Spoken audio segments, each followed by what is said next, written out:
Welcome to kitchen diaries. ಇವತ್ತು ನಮ್ಮ kitchen ಡೈರಿಲಿ ಒಂದು ಸೂಪರ್ ಟೇಸ್ಟ್ ಆಗಿರುವಂತಹ ಟೊಮೆಟೊ ಗೊಜ್ಜನ್ನು ನಿಮಗೆ ಹೇಳ್ಕೊಡ್ತಾ ಇದ್ದೀನಿ. ಇವತ್ತಿನ ವಿಡಿಯೋದಲ್ಲಿ ಮಾಡಿ ತೋರಿಸ್ತಾ ಇದ್ದೀನಿ.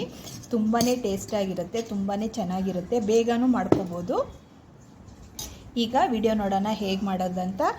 ರೆಸಿಪಿ ಏನಾದರೂ ನಿಮ್ಗೆ ಇಷ್ಟವಾದರೆ ಲೈಕ್ ಮಾಡೋದು ಕಮೆಂಟ್ ಮಾಡೋದನ್ನು ಮರಿಬೇಡಿ, ಹಾಗೆ ಸಬ್ಸ್ಕ್ರೈಬ್ನು ಖಂಡಿತ ಮಾಡ್ಕೊಳ್ಳಿ. ಈಗ ವಿಡಿಯೋ ನೋಡೋಣ. ಮೊದಲಿಗೆ ನಾನು ಇಲ್ಲೊಂದು ಬಟ್ಟಲಲ್ಲಿ ಸ್ವಲ್ಪ ನೀರು ತೊಗೊಂಡಿದ್ದೀನಿ. ಅದರಲ್ಲಿ ನಾನು ಒಂದು 3 ಬ್ಯಾಡ್ಗೆ ಮೆಣಸಿನ್ಕಾಯಿನ ಹಾಕ್ಕೊಳ್ತಾ ಇದ್ದೀನಿ, ನೆನೆಯಕ್ಕೆ ಹಾಕ್ಕೊಳ್ತಾ ಇದ್ದೀನಿ. ಹಾಗೆಯೇ ಒಂದು 6ರಿಂದ 7 ಮೆಣಸಿನ್ಕಾಯಿ, ನಾರ್ಮಲ್ ಒಣಗಿದ ಮೆಣಸಿನ್ಕಾಯಿ ಇದೆಯಲ್ಲ, ಅದನ್ನು ನೆನೆಯಕ್ಕೆ ಹಾಕ್ಕೊಳ್ತಾ ಇದ್ದೀನಿ. ಇದನ್ನು ಒಂದು 10ರಿಂದ 15 ನಿಮಿಷ ನೆನೆಸ್ಕೊಳ್ಳೋಣ. ಇದ್ರ ಜೊತೆಗೇ ನಾನು ಒಂದು ಸ್ವಲ್ಪ ಹುಣಸೆಹಣ್ಣು, ಸ್ವಲ್ಪ ಸಾಕು, ಜಾಸ್ತಿ ಬೇಡ, ಸ್ವಲ್ಪ ಹುಣಸೆಹಣ್ಣನ್ನು ಹೀಗೆ ಇದ್ರ ಜೊತೆಗೇ ನಾನು ನೆನೆಯಕ್ಕೆ ಹಾಕ್ಕೊಳ್ತೀನಿ. ಒಂದು 10ರಿಂದ 15 ನಿಮಿಷ ಇದನ್ನು ನೆನೆ ಹಾಕ್ಕೊಂಡ್ರೆ ಸಾಕು. ಈಗ ನೋಡಿ, ಇಲ್ಲಿ ನಾನು ಒಂದು ಪ್ಲೇಟಲ್ಲಿ ಒಂದು 4ರಿಂದ 5 ಟೊಮೆಟೊ ತೆಗೆದಿಟ್ಕೊಂಡಿದ್ದೀನಿ. ಹಾಗೆ ಒಂದು 3 ಮೀಡಿಯಮ್ ಸೈಜಲ್ಲಿರೋ ಈರುಳ್ಳಿನ ತೆಗೆದಿಟ್ಕೊಂಡಿದ್ದೀನಿ. ಈಗ ಇದನ್ನು ಕಟ್ ಮಾಡಿ ತೊಗೊಳ್ಳೋಣ. ಈರುಳ್ಳಿನ ಸಣ್ಣ ಸಣ್ಣದಾಗಿ ಕಟ್ ಮಾಡಿ ತೊಗೊಳ್ಳೋಣ. ಹಾಗೆ ಒಂದು 3 ಟೊಮ್ಯಾಟೋನ ಇದನ್ನು ಗ್ರೈಂಡ್ ಮಾಡಿ ತೊಗೊಳ್ಳೋಣ. ಹಾಗೆ 2 ಟೊಮ್ಯಾಟೋನ ಸಣ್ಣ ಸಣ್ಣದಾಗಿ ಕಟ್ ಮಾಡಿ ತೊಗೊಳ್ಳೋಣ. ನಾನು ಈಗ ಕಟ್ ಮಾಡಿಬಿಟ್ಟು ನಿಮ್ಗೆ ತೋರಿಸ್ತೀನಿ. ಈರುಳ್ಳಿ ಆದಷ್ಟು ಸಣ್ಣಗೆ ಹೆಚ್ಕೊಳ್ಳೋಕ್ಕೆ ನೋಡಿ. ಈರುಳ್ಳಿ ಮಧ್ಯೆ ಇರುತ್ತಲ್ಲ, ಈ ಗಂಟನ್ನು ರಿಮೂವ್ ಮಾಡಿಬಿಟ್ಟು ಈರುಳ್ಳಿನ ಸಣ್ಣಗೆ ಕಟ್ ಮಾಡಿ ತಗೊಳ್ಳಿ.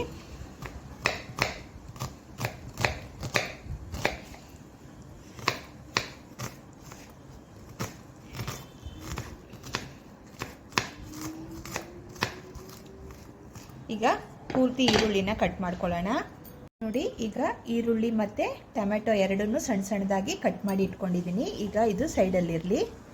ಒಂದು ಜಾರ್ ತೊಗೊಂಡಿದ್ದೀನಿ. ಇದರಲ್ಲಿ ಒಂದು 3 ಎಳೆ, ನೋಡಿ 3 ಎಸಳು ಬೆಳ್ಳುಳ್ಳಿನ ಸುಲಿದು ಹಾಕ್ಕೊಂಡಿದ್ದೀನಿ. ಜಾಸ್ತಿ ಹಾಕೋಬಾರ್ದು, ಸ್ವಲ್ಪನೇ ಹಾಕ್ಕೊಳ್ಳಿ.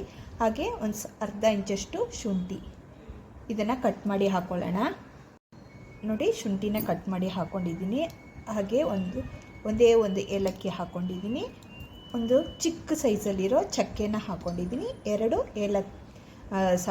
ಲವಂಗನ ಹಾಕ್ಕೊಂಡಿದ್ದೀನಿ. ಮಸಾಲೆ ಪದಾರ್ಥಗಳನ್ನ ಜಾಸ್ತಿ ಹಾಕೋಬಾರ್ದು, ಇದ್ರ ಸ್ಮೆಲ್ಲು ಎತ್ತೊಡಿಯುತ್ತೆ. ಹಾಗಾಗಿ ಇದು ಫ್ಲೇವರ್ಗೋಸ್ಕರ ಹಾಕ್ಕೊಂಡಿರೋದು. ಈಗ ನಾವು ಇಲ್ಲಿ ನೆನೆಸಿಟ್ಕೊಂಡಿರ್ತೀವಲ್ಲ ಮೆಣಸಿನ್ಕಾಯಿ, ಹುಣಸೆಹಣ್ಣನ್ನು ತೆಗೆದು ಈ ಮಿಕ್ಸಿ ಜಾರ್ಗೆ ಹಾಕ್ಕೊಳ್ಳೋಣ. ಹಾಕ್ಕೊಂಡು ಇದಕ್ಕೆ ಎಷ್ಟು ನೀರು ಬೇಕೋ ಅಷ್ಟು ಹಾಕ್ಕೊಂಡು ಇದನ್ನು ನೈಸಾಗಿ ಪೇಸ್ಟ್ ಮಾಡ್ಕೊಂಡು ಬರೋಣ. ಈಗ ನೋಡಿ, ಇದನ್ನು ನಾನು ನೈಸಾಗಿ ಪೇಸ್ಟ್ ಥರ ಮಾಡ್ಕೊಂಬಂದಿದ್ದೀನಿ. ನೋಡಿ, ಈ ಹದಕ್ಕಿರಬೇಕು. ಈಗ ಇದು ಸೈಡಲ್ಲಿರಲಿ. ಹಾಗೆ ನಾನು ಟೊಮೆಟೊನ ಗ್ರೈಂಡ್ ಮಾಡ್ಕೊಂಡು ಬಂದಿದ್ದೀನಿ. ಇದೆರಡು ಈಗ ಪಕ್ಕದಲ್ಲಿರಲಿ. ಈಗ ಸ್ಟವ್ ಮೇಲೆ ಒಂದು ಬಾಣಲಿ ಇಟ್ಕೊಂಡು ಸ್ಟವ್ ಆನ್ ಮಾಡ್ಕೊಳ್ತೀನಿ. ಬಾಣಲಿ ಬಿಸಿ ಆದಮೇಲೆ ನಾನು ಒಂದು 2 ಟೇಬಲ್ ಸ್ಪೂನಷ್ಟು ಎಣ್ಣೆನ ಸೇರಿಸ್ಕೊಳ್ತಾ ಇದ್ದೀನಿ. ಎಣ್ಣೆ ಬಿಸಿ ಆಗಲಿ. ನೋಡಿ, ಎಣ್ಣೆ ಬಿಸಿ ಆದಮೇಲೆ ಇಲ್ಲಿ ನಾನು ಒಂದು ಸ್ವಲ್ಪ ಮೆಂತ್ಯ ಕಾಳನ್ನ ಹಾಕ್ಕೊಳ್ತಾ ಇದ್ದೀನಿ.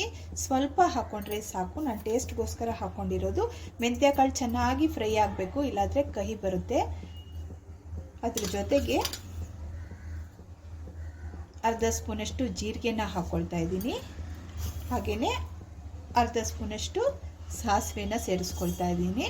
ಸಾಸಿವೆ ಚೆನ್ನಾಗಿ ಸಿಡಿಲಿ. ಈಗ ಸಾಸಿವೆ ಸಿಡಿತಿದೆ. ಈ ಟೈಮಲ್ಲಿ ನಾನು ಕಟ್ ಮಾಡಿ ಇಟ್ಕೊಂಡಿರೋ ಈರುಳ್ಳಿನ ಎಣ್ಣೆಗೆ ಸೇರಿಸ್ಕೊಳ್ತಾ ಇದ್ದೀನಿ. ಈರುಳ್ಳಿ ಚೆನ್ನಾಗಿ ಮೆತ್ತಗಾಗಬೇಕು, ಚೆನ್ನಾಗಿ ಫ್ರೈ ಆಗಬೇಕು. ಅಲ್ಲಿವರೆಗೂ ನಾವು ಈರುಳ್ಳಿನ ಸ್ಟವ್ ಮೇಲೆ ಬಾಡಿಸ್ಕೋಬೇಕು.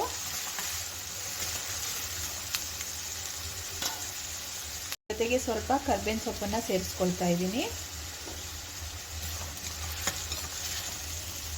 ಈಗ ಈರುಳ್ಳಿ ಚೆನ್ನಾಗಿ ಮೆತ್ತಗಾಗಿದೆ. ನೋಡಿ, ಕಾಣಿಸ್ತಿದೆಯಾ ನಿಮಗೆ? ಈರುಳ್ಳಿ ಚೆನ್ನಾಗಿ ಫ್ರೈ ಆಗಿದೆ. ಈ ಟೈಮಲ್ಲಿ ನಾವಿಲ್ಲಿ ಗ್ರೈಂಡ್ ಮಾಡಿ ಇಟ್ಕೊಂಡಿದ್ವಲ್ಲ ಮಸಾಲೆನ, ಅದನ್ನು ಇದಕ್ಕೆ ಸೇರಿಸ್ಕೊಳ್ಳೋಣ. ಸೇರಿಸ್ಕೊಂಡು ಇದರ ಹಸಿ ವಾಸನೆ ಹೋಗೋವರೆಗೂ ನಾವು ಇದನ್ನು ಈರುಳ್ಳಿ ಜೊತೆ ಉರಿಬೇಕಾಗತ್ತೆ.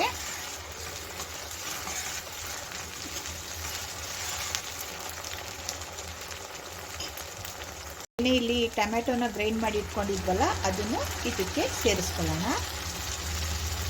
ಸೇರಿಸ್ಕೊಂಡು ಚೆನ್ನಾಗಿ ಸ್ಟವ್ ಫ್ಲೇಮನ್ನು ಮೀಡಿಯಮಲ್ಲಿ ಇಟ್ಕೊಂಡು ಇದನ್ನು ಚೆನ್ನಾಗಿ ನೋಡಿ ಇದ್ರ ಹಸಿ ವಾಸನೆ ಎಲ್ಲ ಹೋಗಬೇಕು. ಅಲ್ಲಿವರೆಗೂ ಸ್ಟವ್ ಮೇಲೆ ಇದನ್ನು ಕೈ ಆಡಿಸ್ತಾ ಇರಬೇಕು.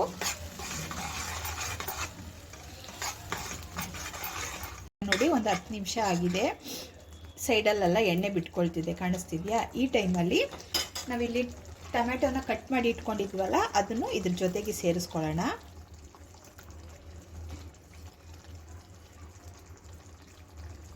ಟೊಮೆಟೊ ಸೇರಿಸ್ಕೊಂಡ್ಮೇಲೆ ಈಗ ರುಚಿಗೆ ತಕ್ಕಷ್ಟು ಉಪ್ಪನ್ನು ಆ್ಯಡ್ ಮಾಡ್ಕೊಳ್ಳಿ. ಉಪ್ಪು ನಿಮ್ಮ ಟೇಸ್ಟಿಗೆ ತಕ್ಕಂಗೆ ಹೆಚ್ಚು ಕಮ್ಮಿ ಮಾಡ್ಕೊಳ್ಳಿ.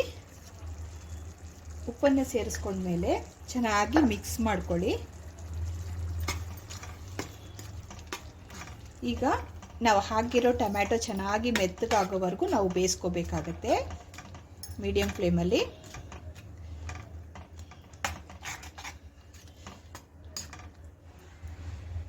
ಈಗ ಇದ್ರ ಜೊತೆಗೆ ನಾನು ಸ್ವಲ್ಪ ಅರಿಶಿನ ಪುಡಿ ಹಾಕ್ಕೊಳ್ತಾ ಇದ್ದೀನಿ. ಸ್ವಲ್ಪ ಅರಿಶಿನ ಪುಡಿ ಸೇರಿಸ್ಕೊಳ್ತಾ ಇದ್ದೀನಿ.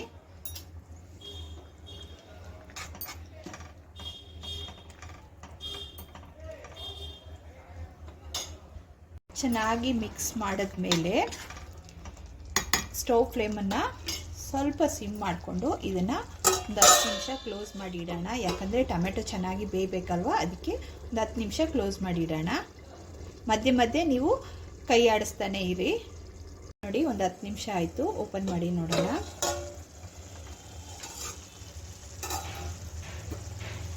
ನೋಡಿ ಎಣ್ಣೆ ಬಿಟ್ಕೊಂಡಿದೆ. ಟೊಮೆಟೊ ಎಲ್ಲ ಚೆನ್ನಾಗಿ ಬೆಂದು ಎಣ್ಣೆ ಬಿಟ್ಕೊಂಡಿದೆ. ಟೊಮೆಟೊ ಏನಾದರೂ ಬೆಂದಿರಲಿಲ್ಲ ಅಂದರೆ ಸೌಟಿಂದ ಹೀಗೆ ಸ್ಮ್ಯಾಶ್ ಮಾಡ್ಕೊಳ್ಳಿ.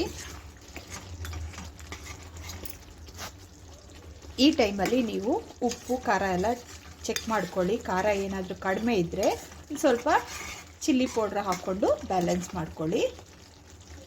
ಯಾಕಂದರೆ ನಾವು ಹುಣಸೆಹಣ್ಣು ಸೇರಿಸಿರ್ತೀವಲ್ಲ, ಹಾಗಾಗಿ ಉಪ್ಪು ಖಾರ ಎಲ್ಲ ಈಕ್ವಲ್ ಆಗಿರಬೇಕು, ಬ್ಯಾಲೆನ್ಸ್ ಆಗಬೇಕು, ಇಲ್ಲದ್ರೆ ಚೆನ್ನಾಗಿರಲ್ಲ. ಹಾಗಾಗಿ ನಿಮ್ಮ ಟೇಸ್ಟಿಗೆ ತಕ್ಕಂಗೆ ನೀವು ಸೇರಿಸ್ಕೊಳ್ಳಿ. ಈಗ ಇದ್ರ ಜೊತೆಗೆ ನಾನು ಸ್ವಲ್ಪ ಧನಿಯಾ ಪೌಡ್ರನ್ನ ಆ್ಯಡ್ ಮಾಡ್ತಾಯಿದ್ದೀನಿ. ಒಂದು ಅರ್ಧ ಸ್ಪೂನಷ್ಟು ಧನಿಯಾ ಪೌಡ್ರನ್ನ ಆ್ಯಡ್ ಮಾಡ್ತಾಯಿದ್ದೀನಿ. ಧನಿಯಾ ಪೌಡ್ರ್ ಹಾಕ್ಕೊಂಡು ಚೆನ್ನಾಗಿ ಮಿಕ್ಸ್ ಮಾಡಿಕೊಂಡು ಒಂದು 2 ನಿಮಿಷ ಹಾಗೆ ಕ್ಲೋಸ್ ಮಾಡಿ ಇಡೋಣ. ಈಗ ಮಿಕ್ಸ್ ಮಾಡಿಕೊಂಡು ಕ್ಲೋಸ್ ಮಾಡಿ ಇಡ್ತಾ ಇದ್ದೀನಿ. ಒಂದು 5 ನಿಮಿಷ ಕ್ಲೋಸ್ ಮಾಡಿ ಇಡೋಣ. ಒಂದು 5 ನಿಮಿಷ ಆಗಿದೆ. ಓಪನ್ ಮಾಡಿ ನೋಡೋಣ. ನೋಡಿ ಚೆನ್ನಾಗಿ ಬೆಂದಿದೆ. ನೋಡಿ ಟೊಮೆಟೊ ಎಲ್ಲ ಚೆನ್ನಾಗಿ ಬೆಂದಿದೆ. ನೋಡಿ ಎಷ್ಟು ಚೆನ್ನಾಗಿ ಬೆಂದಿದೆ ನೋಡಿ. ಒಂದು ಸ್ವಲ್ಪನೂ ಟೊಮೆಟೊ ಕಾಣ್ತಾ ಇಲ್ಲ ನೋಡಿ. ಈಗ ಸ್ಟವ್ ಫ್ಲೇಮ್ನ ಆಫ್ ಮಾಡ್ಕೊಳ್ಳೋಣ. ಸೂಪರ್ ಆಗಿರುವಂತಹ ಟೇಸ್ಟಿಯಾಗಿರುವಂತಹ ಟೊಮೆಟೊ ಗೊಜ್ಜು ರೆಡಿಯಾಗಿದೆ ನೋಡಿ. ಇದನ್ನು ಅನ್ನಕ್ಕೆ, ಚಪಾತಿಗೆ ಎಲ್ಲದಕ್ಕೂ ನೀವು ಸೈಡ್ ಡಿಶ್ ಆಗಿ ಯೂಸ್ ಮಾಡ್ಕೋಬೋದು. ತುಂಬಾ ಟೇಸ್ಟಾಗಿರುತ್ತೆ ಮತ್ತು ಮಾಡ್ಕೊಳ್ಳೋದು ತುಂಬ ಈಸಿ. ತುಂಬ ದೊಡ್ಡ ಕೆಲಸ ಏನಿಲ್ಲ. ಒಂದು 10ರಿಂದ 15 ನಿಮಿಷದೊಳಗೆ ರೆಡಿ ಮಾಡ್ಕೋಬೋದು. ಇದನ್ನು ನಾನು ಇವತ್ತಿಗೆ ಚಪಾತಿಗೆ ಸರ್ವ್ ಮಾಡ್ಕೊಳ್ತಾ ಇದ್ದೀನಿ.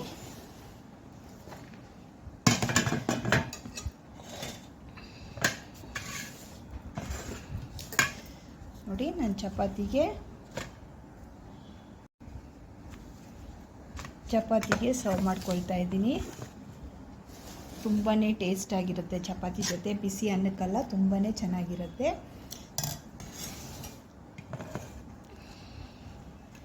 ನೋಡಿ